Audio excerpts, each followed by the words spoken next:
As I film this, there are over 700 add-on modules for Foundry Virtual Tabletop. Where do you start? Stick around and I'll share with you some of the modules I think you should start out with.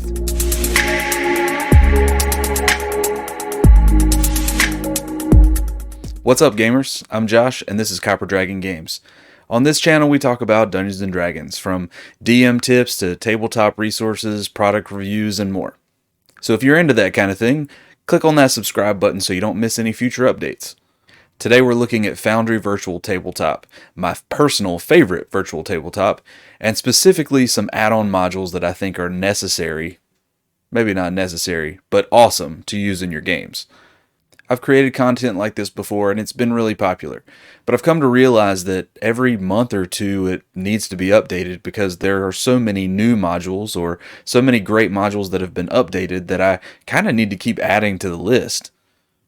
If you want to check out all the other videos I've made in this series where I've covered different add-ons for different purposes within the Foundry Virtual Tabletop system, then click that little link up top and check it all out. But without further ado, let's jump into today's highlights. First things first, I want to point out that the map assets that you see here are mostly from Gabriel Pickard's work. He is one of my favorite artists, and I will have links in the description below. We'll be using this map to showcase the different add-on modules that we cover today. And if you're looking at the middle of this campsite and wondering why there are two identical campfires side by side, well, we'll get to that in a few minutes. Also want to take a moment to address a huge loss of an add-on module.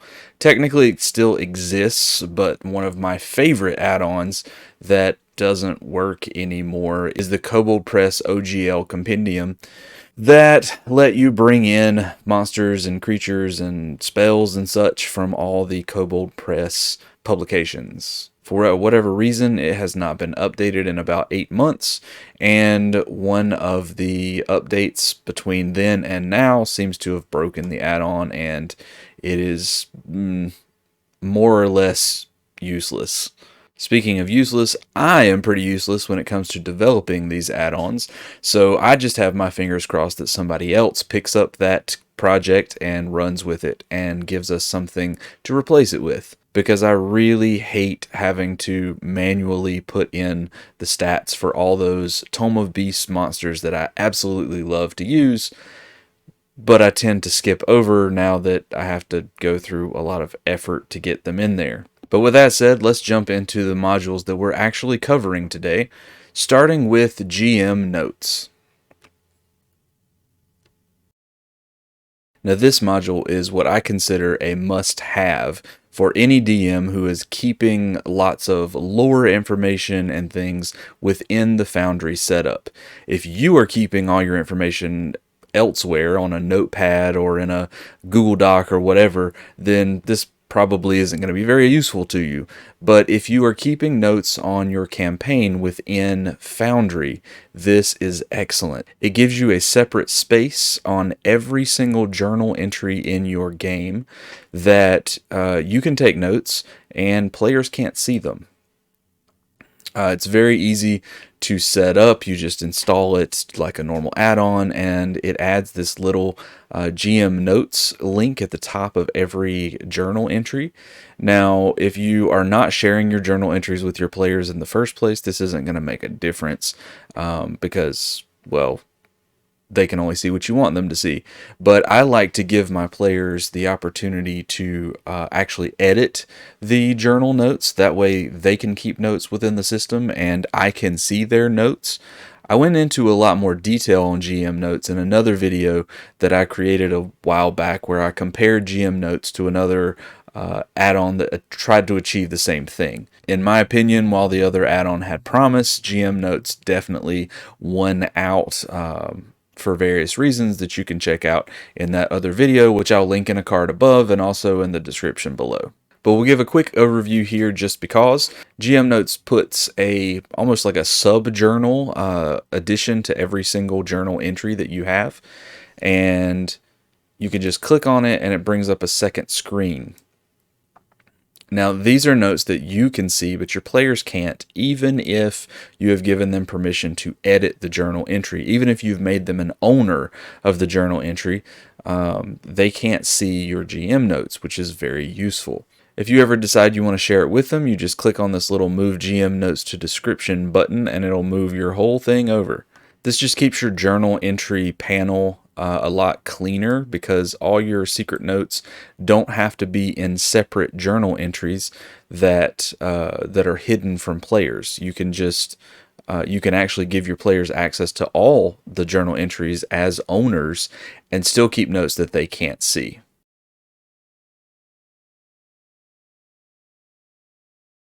Next, we'll check out the handy little GM screen add-on, which gives you a little tab at the bottom of your screen, which you can click on and open up kind of a virtual version of a DM screen. You can customize this and edit what you want displayed, but it gives you basically a 3x3 block, which of course you can't see here because I've got some of them combined, but I'll show you that in a second.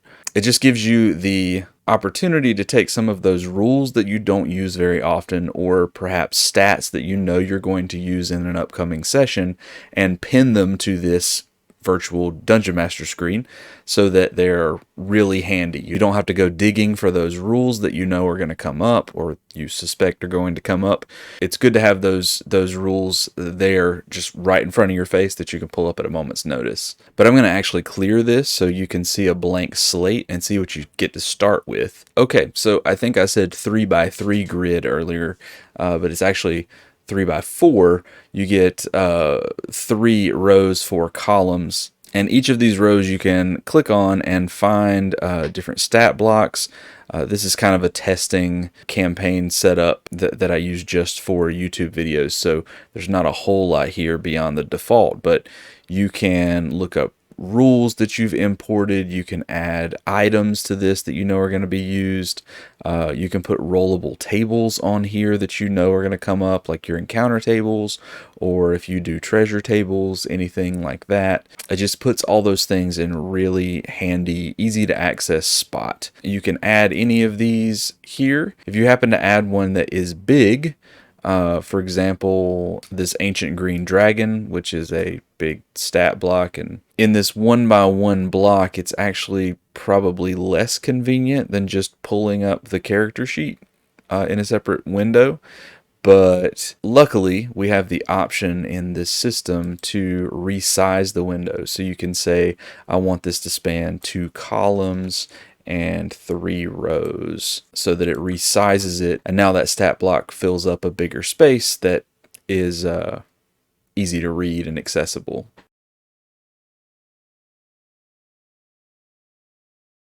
Next up we have Libwrapper, or maybe it's Libwrapper. Lib is short for library, so I feel like it should be lib, but it feels really weird saying that.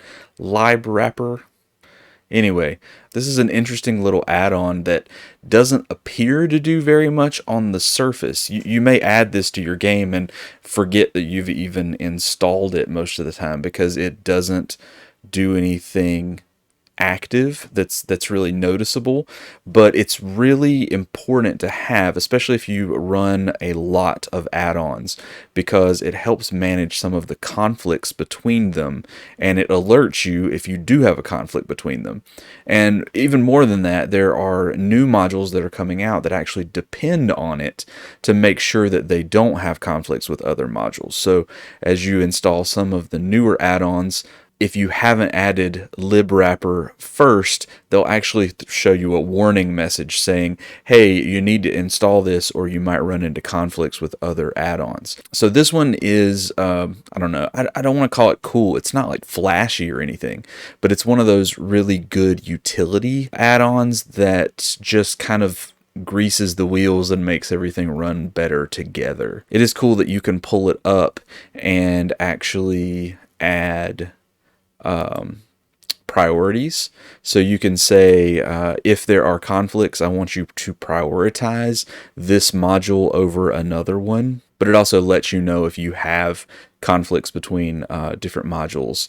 Anyway, not going to spend a lot of time on this one, just wanted to point it out. If you're going to get into a lot of add-ons, or if you are using some of the more specific add-ons that rely on this, this is one of those add-ons that you really do need. You really do.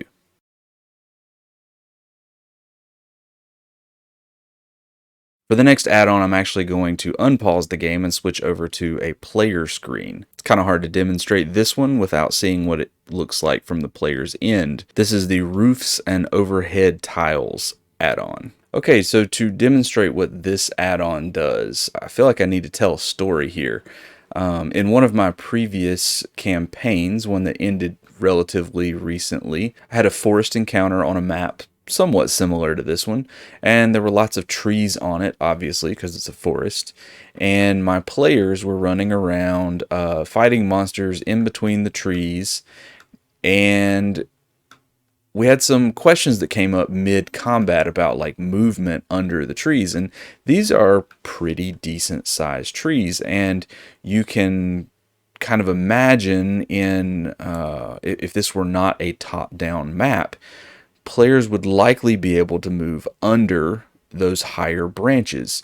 But because the map was one level, it was very hard for us to move tokens around and move through those areas without making it look like they were standing on top of the tree branches. The Roofs and Overhead Tiles module gives you the opportunity to add an extra layer, essentially, that is above the heads of your tokens. And there are some settings involved that let you change the transparency of that upper layer depending on where your player's tokens are.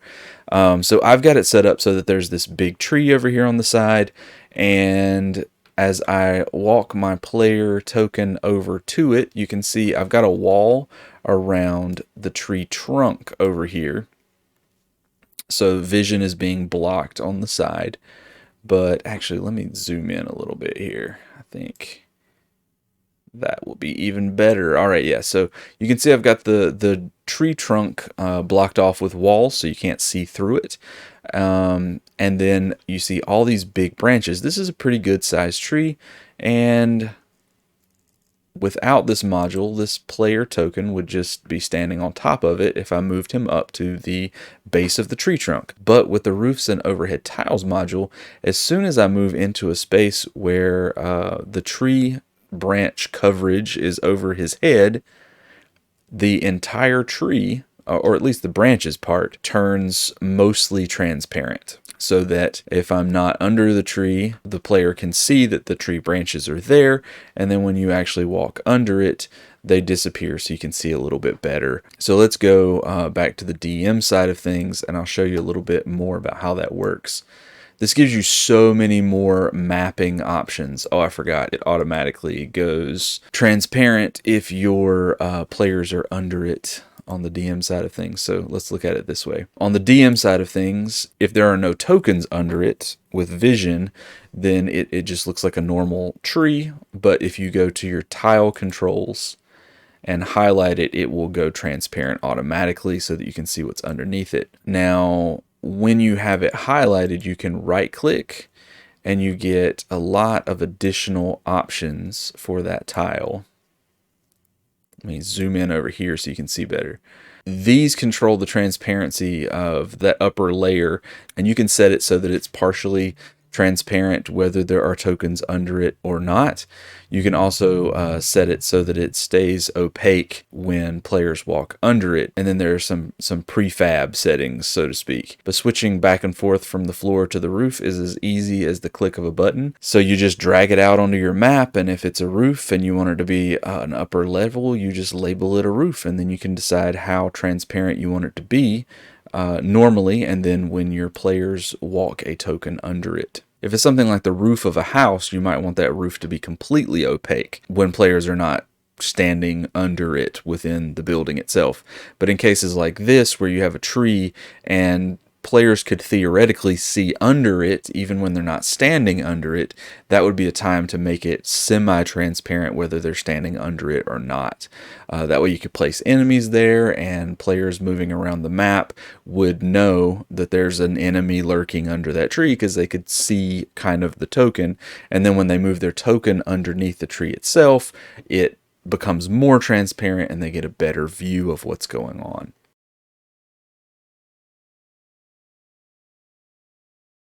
Oh, combining Foundry with D&D Beyond, it is a sweet combo, let me tell you.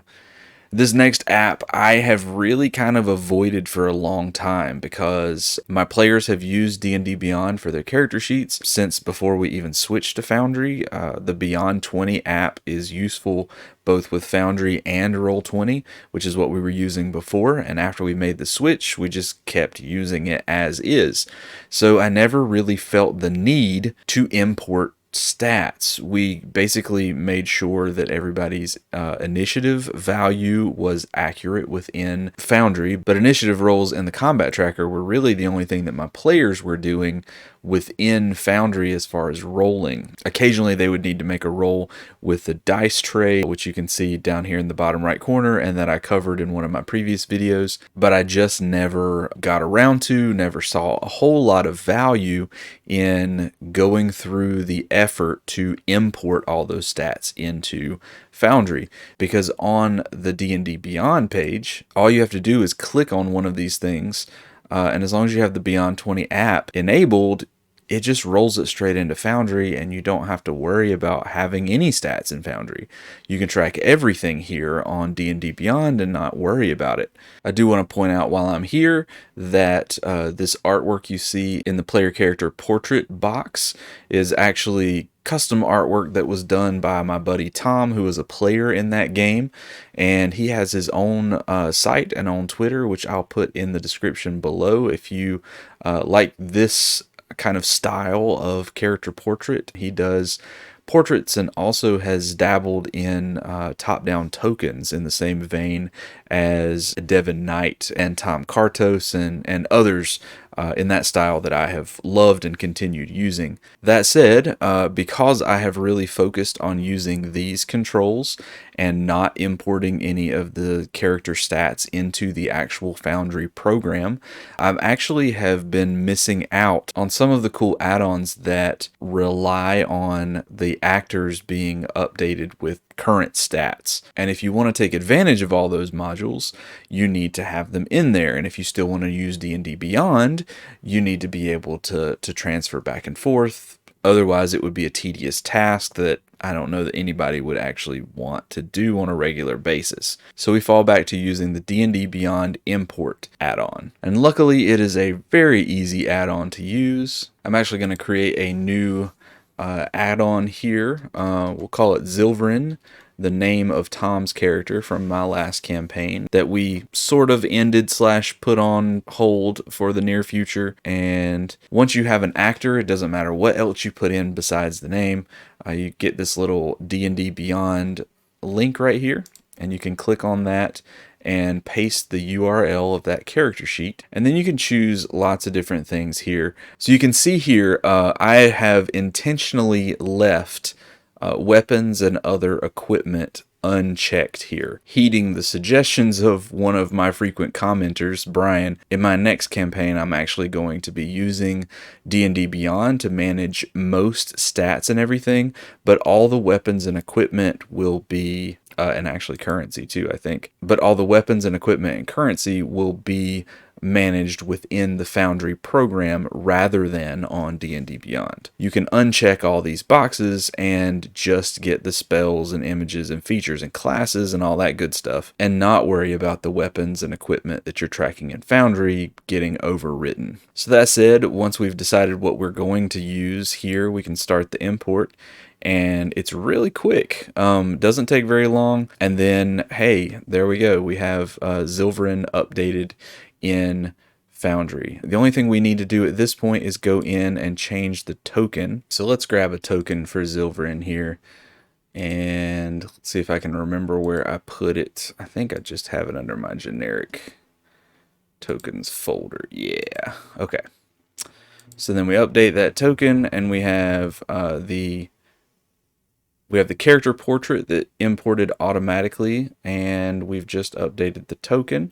And let me drop it on the board. I know I mentioned Tom's artwork earlier and mentioned his top-down tokens, and this is his work in comparison to some others in the same genre. I'm actually going to make that a little bigger to make the size match slightly better.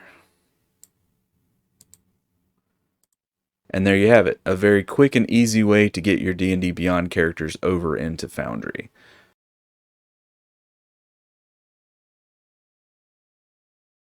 Alright, so next up we're going to cover a little add-on called Quick Encounters.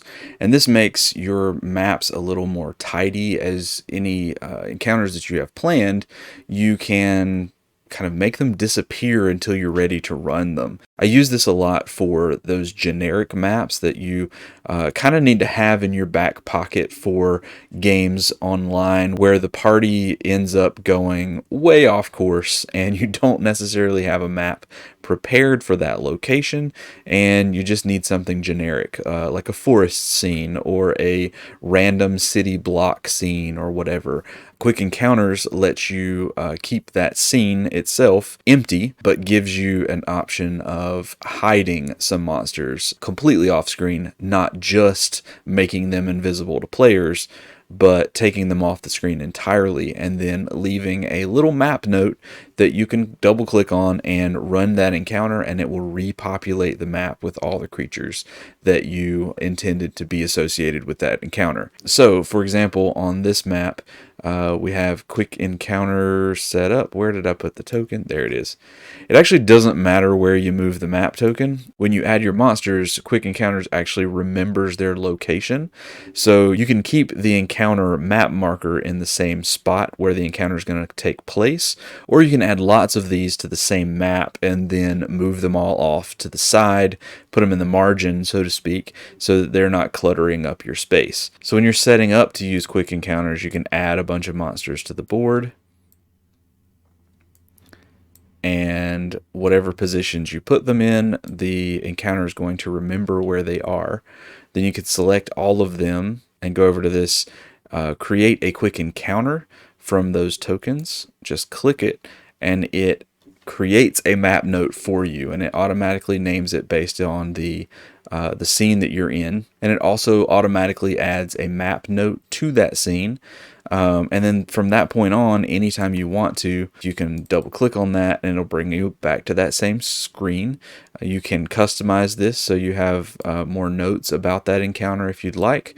But either way, when you hit Run Quick Encounter, it automatically adds all of those to your combat tracker, and you can jump right into rolling their initiative, beginning combat, and it will automatically add your combatants to the board as well. And as you can see, I can get rid of all these and move the map marker like completely off the screen.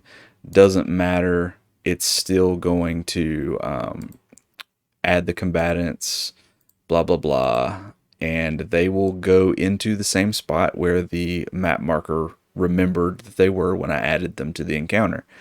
It's just a really quick and easy way to populate a map, prepare ahead of time encounters that you want to make sure you run for your players, and then keep the map clear until you're ready for those monsters to pop up on the screen. The alternative is keeping them hidden like this, where your players can't see them, but they're still there to distract you as the DM. There are definitely some situations where I prefer for them to be invisible to the players, but still on the board. For example, if they're actually hiding from the players and I need to know where they are as I'm describing the scene, and making sure that players are not like just failing to see them because of a low passive perception, that kind of thing. But there are plenty of times where I just want the board to be clear while I'm setting up for this combat through Theater of their Mind and narratively setting it up, and then when it's time to actually go and roll initiative, then I'll place the pieces on the board. And that placement process can be time consuming if you're doing it token by token, especially if you have a mixed bag of opponents and you're having to go pull different types of creatures and different numbers of creatures of different types. Whereas In quick encounters, you can set all that up ahead of time, and it's just a double click and hit go, and you're in it with all those tokens on the board in their pre-selected locations.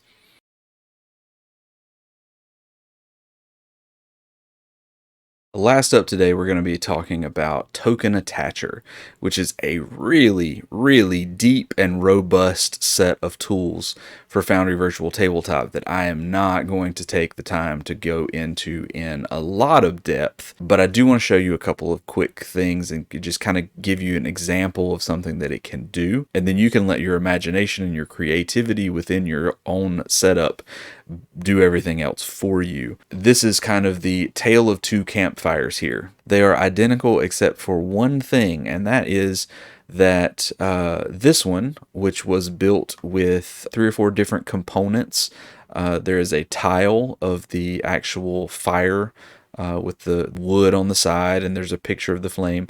There is a light source there that is doing its torch thing, and then on top of that there's an animated tile that's giving off the smoke. And I probably, in hindsight, should have attached a sound file that played crackling flames when players got close enough to it, but I didn't for the purpose of this video. The point is, this is one item on the map that is all combined. Normally, without Token Attacher, we have all these different elements that I can pull apart and move around. So you can see those were not attached to each other. On the other side, this other one, as we move this around, ping module, come on now. As we move these around, we take the whole thing with us everywhere we go. And normally you would have to move each tile individually. You would have to move the light source individually. If you had a sound attached, you'd have to move that individually. If you had walls attached, you have to move those individually. Token Attacher just lets you combine all of those things and attach them to one actor, which you can move around with the basic controls and move all of those items regardless of what layer they're on. This opens up so many possibilities within Foundry that are just not there for you if you don't have this add-on installed. You can create spell effects, for example, that automatically follow a player around.